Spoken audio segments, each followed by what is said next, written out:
ಎಲ್ಲರಿಗೂ ನಮಸ್ಕಾರ ಸ್ನೇಹಿತರೆ. ಮತ್ತೊಮ್ಮೆ ಸನ್ ಕಾಮರ್ಸ್ ಕ್ಲಬ್ಗೆ ಸ್ವಾಗತ. ನಾನು ನಿಮ್ಮ Sunil S, assistant professor of commerce, government first grade college, Devanahalli. ನನ್ನ ಯೂಟ್ಯೂಬ್ ಚಾನಲ್ಗೆ ಇನ್ನೂ ಸಬ್ಸ್ಕ್ರೈಬ್ ಆಗದೇ ಇದ್ದಲ್ಲಿ ತಕ್ಷಣವೇ ಸಬ್ಸ್ಕ್ರೈಬ್ ಬಟನ್ನ ಪ್ರೆಸ್ ಮಾಡಿ, ಹಾಗೆ ಲೈಕ್ ಮಾಡಿ, ಕಮೆಂಟ್ ಮಾಡಿ, ಶೇರ್ ಮಾಡಿ ಸ್ನೇಹಿತರೆ.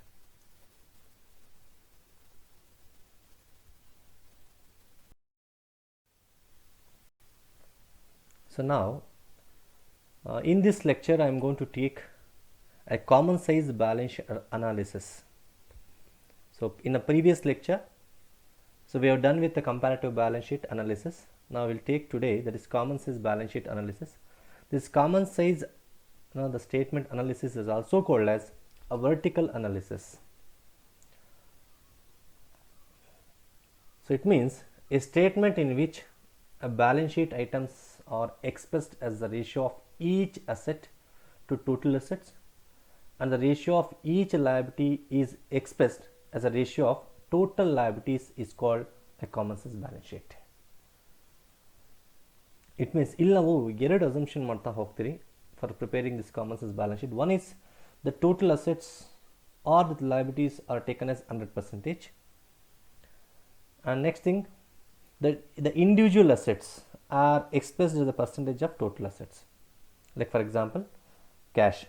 So cash divided by total assets into 100. Fixed asset divided by total assets into 100. Like that. So individual assets are expressed as a percentage of total assets. And in case of liabilities also, the different liabilities are calculated in relation to total liabilities. Like share capital divided by total liabilities into 100. Debentures divided by total liabilities into 100. So likewise, we are going to calculate the percentage under this common size balance sheet. So my dear students, so let us understand this common size balance sheet by simple assumed figures now. So let's have this assets 2018 and 2019, and the format for common size balance sheet here calculate prepare madantadu. So this is particulars under assets, that is 2018 and the percentage, and 2019 and percentage. So fixed assets ಇದೆ, current assets ಇದೆ, ಹಾಗೆ total assets ಇದೆ. So the fixed assets 15 lakh, the current assets is 10 lakh, so total assets will be 25 lakh. For 2019, 20 lakh and the 5 lakh will be 25 lakh. Then how to calculate percentage under common size statement analysis? So there is a simple formula that common size percentage equals the individual asset or each asset divided by total assets into 100, or individual liability divided by total liabilities into 100. It means, for example, ನಾವು ಏನು ಮಾಡ್ಕೊಬೇಕು, ನಾನು ಈಗಲೇ ಹೇಳಿದ್ದೀನಿ ನಾನು. So total assets will be 100 or total liabilities will be 100. So next, ಈಗ ನಾನು fixed assets value calculate ಮಾಡ್ತೀನಿ. ಹೇಗೆ ಮಾಡಬೇಕು? Fixed assets divided by total assets into 100. So on current assets divided by total assets into 100. ಇದನ್ನು just formula ನೋಡೋಣ. ಈಗ common size percentage because value ಎಷ್ಟಿದೆ? 15 lakh rupees ಇದೆ, ಆ್ಯಂಡ್ ಟೋಟಲ್ ಅಸೆಟ್ಸ್ ಎಷ್ಟಿದೆ? 25 lakh rupees ಇದೆ. It means 15 lac divide by 25 lac into 100 will get 60%. ಹೀಗೆ common size percentage ಮಾಡಬೇಕು. ಅದೇ ರೀತಿ ಕರೆಂಟ್ ಅಸೆಟ್ಸ್ ಹೇಗಾಗುತ್ತೆ? So 10 lac divide by 25 lac into 100 will get 40%. ಅದೇ ರೀತಿ 2019 ನಾವು ಏನು ಮಾಡಬೇಕು? ಇದು simple. The 20 lakh divided by 25 lakh into 100 will get 80%. So 5 lakh divided by 25 lakh into 100 will get 20%. So ಈ ರೀತಿ ನೀವು ಕಾಮನ್ ಸೈಜ್ ಬ್ಯಾಲೆನ್ಸ್ ಶೀಟ್ ಅನಾಲಿಸಿಸ್ನ ಮಾಡಬೇಕು. Now let us take on simple problem, and which you are this problem which is asked in your previous question papers, the previous year of question. So my dear students, and just 5 to 10 minutes ಒಳಗಡೆ ನಿಮಗೆ common size balance sheet ಹೇಗೆ ಮಾಡೋದನ್ನು ನಾನು ಹೇಳ್ಕೊಡ್ತಾ ಇದ್ದೀನಿ. So will take the previous year question paper. So before question ಓದೋಕ್ಕೆ ಮುಂಚೆ ನಾವು ಲಯಬಿಲಿಟೀಸ್ನ 3 ಹೆಡಿಂಗ್ಸಲ್ಲಿ ಮಾಡ್ಕೊತಾ ಹೋಗ್ತೀರಿ. ಒಂದು shareholders funds, non current liabilities, current liabilities, and assets current non current assets and current assets. So shareholders funds ಅಂದರೆ the funds belongs to shareholders, like share capital, reserves and surplus, general reserve, profit loss account and so on. So non current liabilities ಅಂದರೆ so long term liabilities, so long term loans, bank loans, debentures, bonds. Current liabilities ಅಂದರೆ short term liabilities. So ಹಾಗೆ ನಿಮಗೆ short term loans, any trade payables, any provision for taxes, any outstanding expenses, ಇವೆಲ್ಲ ನಿಮ್ಗೆ current ಲಯಬಿಲಿಟೀಸಲ್ಲಿ ಬರುತ್ತೆ. So non current assets ಅಂದರೆ ನಿಮ್ಗೆ ಗೊತ್ತಿದೆ. So any fixed assets like land, building, plant and machinery, so on, like whether tangible assets or intangible assets, and even long term assets also. So long term investments. Current assets ಬಂದಾಗ ನಿಮಗೆ short term assets like cash and cash equivalents, trade receivables, debtors, bills receivable, any stock and inventories, ಅದಾದಮೇಲೆ any advances, ಇವೆಲ್ಲ ನಿಮ್ಮ current assets. So ಈಗ just ನಾವು ಕ್ವಶನ್ಸ್ನ ಓದ್ತಾ ಇರೋಣ. ಸೊ ಕ್ವಶನ್ ಓದಬೇಕಾದ್ರೆ ಜಸ್ಟ್ ನೀವು ಮಾರ್ಕ್ ಮಾಡ್ಕೊಳ್ಳಿ, ಜಸ್ಟ್ ಐಡೆಂಟಿಫೈ ಮಾಡಿ ಶೇರ್ ಕ್ಯಾಪಿಟಲ್ ಯಾವ ಹೆಡಿಂಗಲ್ಲಿ ಬರುತ್ತೆ, ಜನರಲ್ ರಿಸರ್ವ್ ಯಾವ ಹೆಡಿಂಗಲ್ಲಿ ಬರುತ್ತೆ, ಪ್ರಾಫಿಟ್ ಲಾಸ್ ಅಕೌಂಟ್ ಯಾವ ಹೆಡಿಂಗಲ್ಲಿ ಬರುತ್ತೆ, ಡಿಬೆಂಚರ್ಸ್ ಯಾವ ಹೆಡಿಂಗಲ್ಲಿ ಬರುತ್ತೆ ಅಂತ. ಸೊ ಈಗ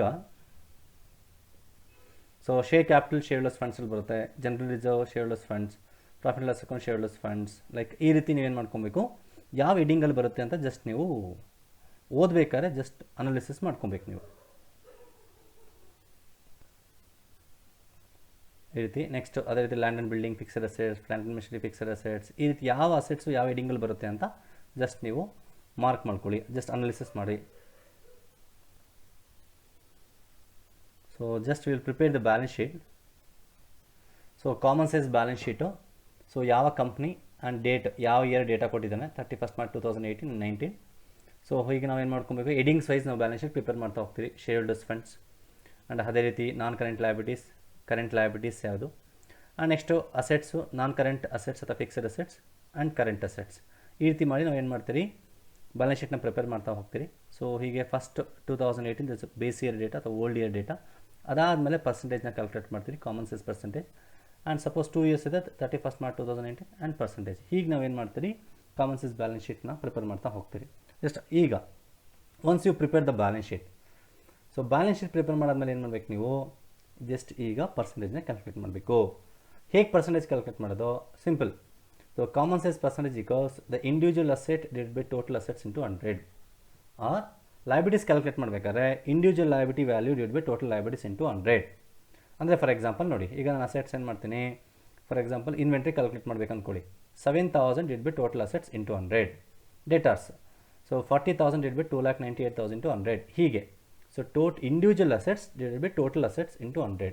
ಅದೇ ಲಯಬಿಲಿಟೀಸ್ ಬಂದಾಗ ಏನು ಮಾಡಬೇಕು, individual liability divide by total liabilities into 100. ಅಂದರೆ ಈಗ ಫಾರ್ ಎಕ್ಸಾಂಪಲ್ ಶೇರ್ ಕ್ಯಾಪಿಟಲ್ ಎಷ್ಟಿದೆ, 2 lakh, 2 lakh divide by 2,98,000 into 100. ಹೀಗೆ ಇಂಡಿವಿಜುವಲ್ ಪ್ರತಿಯೊಂದಕ್ಕೂ ಸಹ ಪರ್ಸೆಂಟೇಜ್ ಮಾಡಬೇಕು. So let us calculate common size percentage for 2018 for liabilities. So before ಒಂದು 2 ಅಸಂಪ್ಷನ್ಸ್ ಮಾಡ್ಕೊತಾ ಹೋಗ್ತೀರಾ, ಏನಂದರೆ the total assets and total liabilities will be 100 ಅಂತ ಅಸಂಪ್ಷನ್ ಮಾಡ್ಕೊತಾ ಹೋಗ್ತೀರಾ. The total assets and total liabilities will be 100. ಈಗ ನಾವು ಪರ್ಸೆಂಟೇಜ್ ಮಾಡ್ತಾ ಹೋಗೋಣ. ಪರ್ಸೆಂಟೇಜ್ ಮಾಡಿದ್ರೆ ನಿಮಗೆ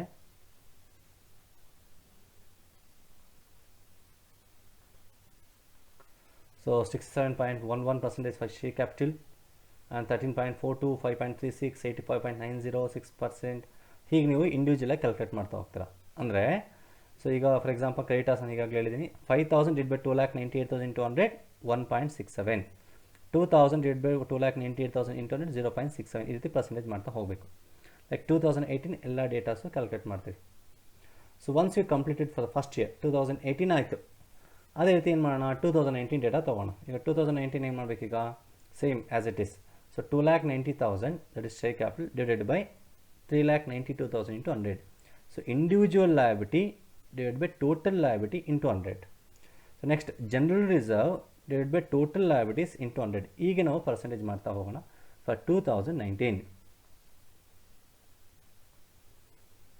ಸೊ ಇಷ್ಟು ನೀವು ಮಾಡಿದ್ರೆ ನಿಮಗೆ ಎಷ್ಟು ಸಿಗುತ್ತೆ ಅಂದರೆ ಇಷ್ಟು ಪರ್ಸೆಂಟೇಜ್ ಬರುತ್ತೆ ನಿಮಗೆ. ಈ ರೀತಿ ಪರ್ಸೆಂಟೇಜ್ನ ಕ್ಯಾಲ್ಕುಲೇಟ್ ಮಾಡ್ತಾ ಹೋಗ್ತೀರಾ. So next will go to assets. So assets ಮಾಡಬೇಕಾದ್ರೆ ಏನು ಮಾಡ್ತೀರಿ, ಸೇಮ್. ಸೊ ಟೋಟಲ್ ಅಸೆಟ್ಸ್ ಎಷ್ಟಿದೆ, 3,92,000 ಇದೆ.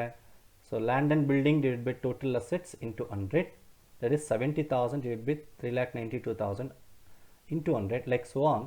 You calculate similar this the percentage of similar assets.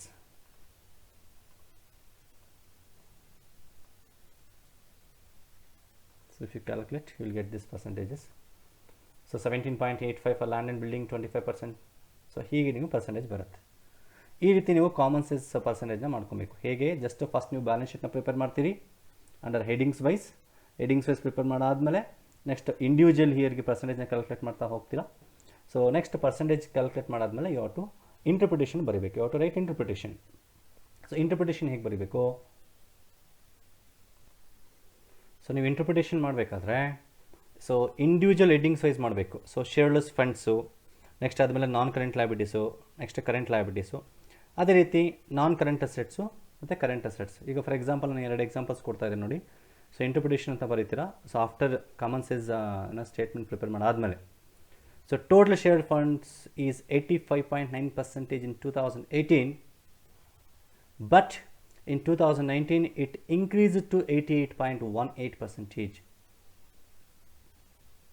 and total non-current assets is 60.4% in 2018, but in 2019 it is decreased to 59.18%. So ಈ ರೀತಿ ನೀವೇನು ಮಾಡಬೇಕು? Analysis ಮಾಡಬೇಕು.